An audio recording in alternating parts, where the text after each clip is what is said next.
सिंध सरकार बोर मुतासिरीन जी वाहर में मुकम्मल तौर ते नाकाम थी वई आहे। तफ़सीलन मूजिब नामियारे कानूनदान एडवोकेट भगवान दास भील पारां मदर ऑफ पीस जी टीम सां गॾिजी Tando Jan Mohammad bypass Khakhar quarter stop Amb Bhil Ponju Bhil जे बोर मुतासिरीन में राशन, साफ़ पानी, मच्छरदानियूं ऐं ॿारनि में बिस्किट विरहाया विया। उन मौक़े ते हुन मीडिया सां ॻाल्हाईंदे चयो त कातिल सिम नाले LBOD खे 0 पॉइंट तां कट ॾेई अधु सिंध खे ॿुॾण खां बचायो वञे। अक्सरियती अवामी राय जो एहतराम कयो वञे।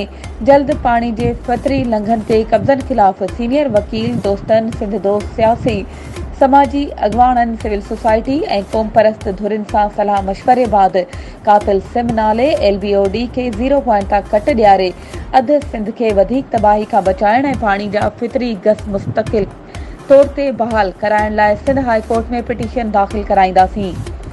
हुन वधीक चयो त पुराण दरिया ऐं हाकड़ी दरिया जे फितरी गसनि ते कब्ज़ा ख़त्म कराए मुस्तक़िल तौर पाणी जा कुदरती लंघ बहाल कराइण लाइ कानूनी वेड़ जो मोर्चो बि ख़ाली न छॾणु घुरिजे। हिन वीडियो खे लाइक करे असांजे चैनल खे सब्सक्राइब करियो ऐं हा, उन सां गॾु बेल आइकन खे प्रेस करणु न विसारिजो।